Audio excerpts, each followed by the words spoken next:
नमस्कार, स्वागत है आप सभी का। ग्लोबल अड्डा आप देख रहे हैं और मैं हूं आपके साथ पुनीत मिश्रा। दुनिया में लगातार कुछ ना कुछ नया होता ही जा रहा है। अब नया क्या हुआ है? तो रूस और यूक्रेन के बीच जंग तो चल ही रही है, ये तो आपको मालूम है, और लगातार रूस हमले तेज़ किए हुए है। तो यूक्रेन भी इंतज़ार कर रहा है कि टॉम हॉक मिसाइलें जो हैं वो मिल जाएं, और अगर उससे वो हमला करता है रूस के ऊपर तो रूस का नामो निशान मिटा देंगे या रूस को सबक सिखा देंगे। रूस ने भी कह दिया है कि अगर इन मिसाइलों का इस्तेमाल होता है तो फिर हम बताएंगे कि हम क्या कर सकते हैं। ये सारी चीज़ें चल रही हैं, और इसके अलावा युद्धाभ्यास भी चल रहा है रूस की तरफ से। तमाम चीज़ें हो रही हैं, लेकिन इस बीच रूस फिर से बातचीत का पक्षधर हो गया है। और किससे बातचीत का? अमेरिका से बातचीत का। और यही वजह है कि रूस के राष्ट्रपति व्लादिमीर पुतिन के दूत किरिल दिमित्रियेव ने यह कहा है कि रूस, अमेरिका और यूक्रेन कूटनीतिक समाधान के करीब आ गए हैं। जी हाँ, ये बहुत बड़ी बात निकलकर सामने आई है कि कूटनीतिक समाधान के करीब हम आ गए हैं, यानी कि युद्ध शांत हो सकता है बहुत जल्द।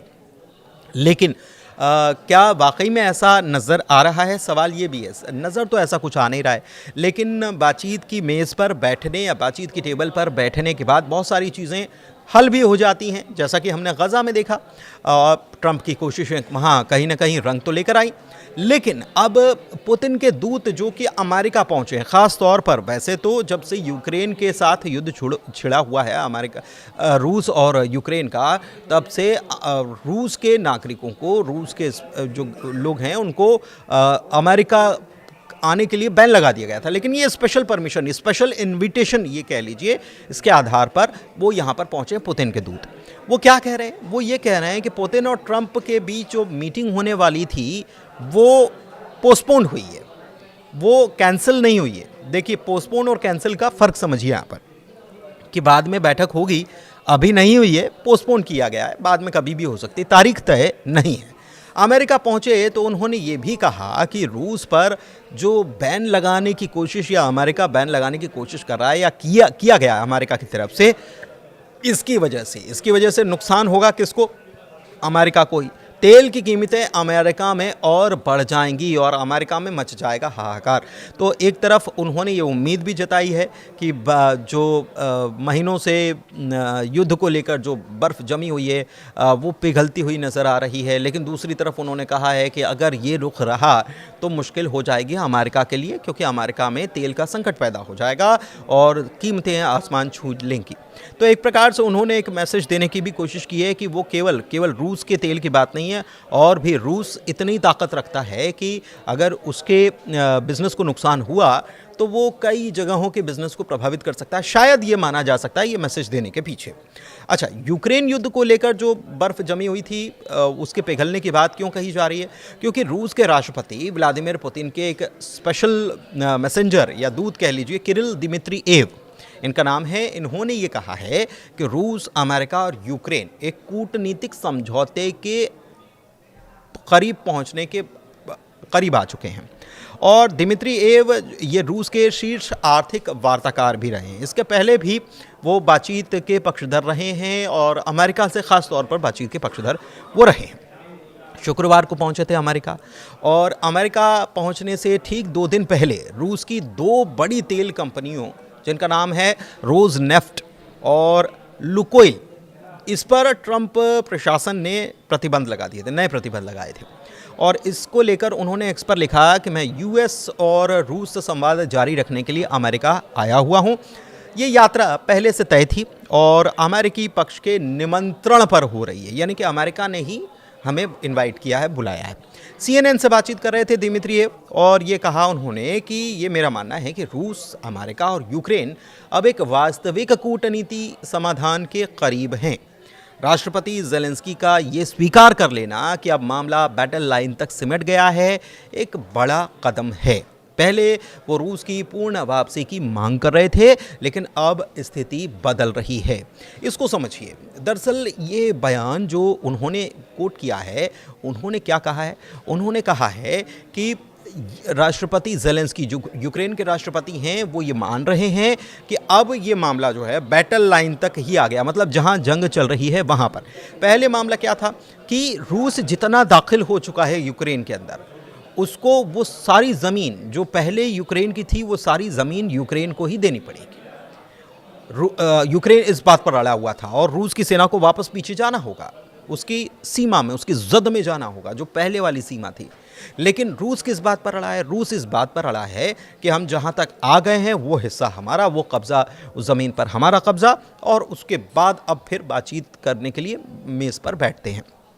तो ये चीज़ें जो हैं, अब एक बयान जो बदला है इसको वो कोट कर रहे हैं और वो कह रहे हैं कि बैटल लाइन तक सिमटने की बात जो कही जा रही है, ये एक बड़ा कदम है, बड़ा बयान है।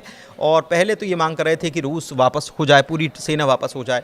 अब स्थितियां बदल रही हैं, उन्होंने माना और इसे पॉजिटिव रूस के पक्ष में माना। और ये भी कहा कि अगर सब सारे पक्ष जो हैं, रूस हो, यूक्रेन हो और अमेरिका हो, ये अगर प्रैक्टिकल रवैया अपनाते हैं तो युद्ध को हम टेबल पर ही ख़त्म कर सकते हैं, बातचीत की मेज़ पर हम बैठकर इसको निपटा सकते हैं। एक बात यह है कि पुतिन और ट्रंप की मीटिंग होने वाली थी, इसको लेकर उन्होंने क्या कहा? उन्होंने ये कहा है कि पुतिन और अमेरिकी राष्ट्रपति डोनाल्ड ट्रंप की एक आने वाली मुलाकात जो होने वाली थी वो हो नहीं पाई है, लेकिन आगे ये मुलाकात ज़रूर होगी। दरअसल आपको मालूम है कि ट्रंप ने बुडापेस्ट में तय मुलाकात को स्थगित करने की बात कही थी और ये कहा था कि वो बिना परिणाम वाली बैठक नहीं चाहते, मतलब ऐसी कोई मीटिंग नहीं चाहते जिससे कुछ निकले ना, जिससे कोई बातचीत या कोई हल ना निकल कर सामने आए। इससे पहले भी पुतिन और ट्रंप की मुलाकात हो चुकी है, लेकिन वो मुलाकात या वो बातचीत जो है वो बेनतीजा रही थी। तो ऐसे में ख़ास दूत अब गए हैं मुलाकात करने के लिए अमेरिका और बातचीत करेंगे।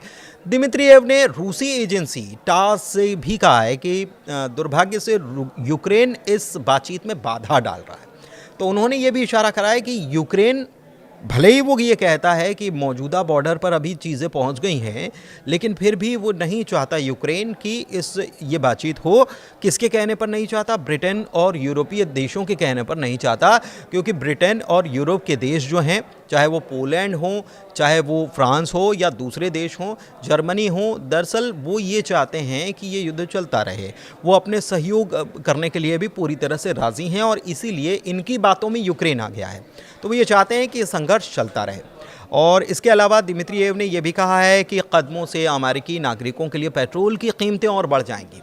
रूस के साथ आर्थिक सहयोग की संभावना अभी भी है, लेकिन तभी जब रूस के हितों का सम्मान किया जाए। तो एक प्रकार से उन्होंने वार्न भी कर दिया है। अमेरिका की ओर से जो ताज़ा प्रतिबंध लगाए गए, जिसमें रोजनेफ्ट और लुकोइल को निशाना बनाया गया, और ये दोनों कंपनियां रूस के कुल तेल उत्पादन का आधे से ज़्यादा हिस्सा निकालती हैं।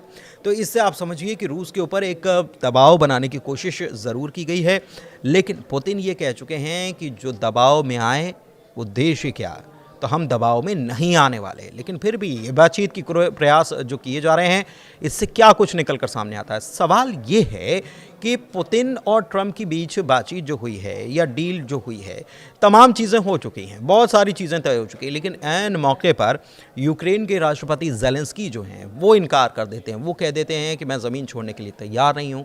और अभी भी ये बात कही जा रही है कि ब्रिटेन और तमाम यूरोपीय देश जो हैं वो नहीं चाहते हैं कि यूक्रेन के साथ रूस का युद्ध ख़त्म हो, क्योंकि उन्हें कहीं ना कहीं, जो विश्लेषक हैं वो भी ये मानते हैं कि अगर ऐसा कुछ हो जाता है और यूक्रेन की ज़मीन को रूस अपने कब्ज़े में ले लेता है जहां तक वो पहुंचाए, तो ऐसे में आने वाले वक्त में यूरोपीय देशों के लिए संकट खड़ा हो जाएगा। और उनको इसी बात का डर है, जो नेटो के भी सदस्य हैं, तो उनको इस बात का डर सताने लगा है कि अभी अगर यूक्रेन का नंबर है तो अगला नंबर पोलैंड का हो सकता है, और उसके बाद धीरे धीरे करके रूस अपनी बातों को, अपनी ज़िद पर अड़ा रहेगा और धीरे धीरे करके आगे भी कार्रवाइयाँ करता रहेगा। और ऐसे में इस वक्त रूस को रोकना बहुत ज़्यादा ज़रूरी है।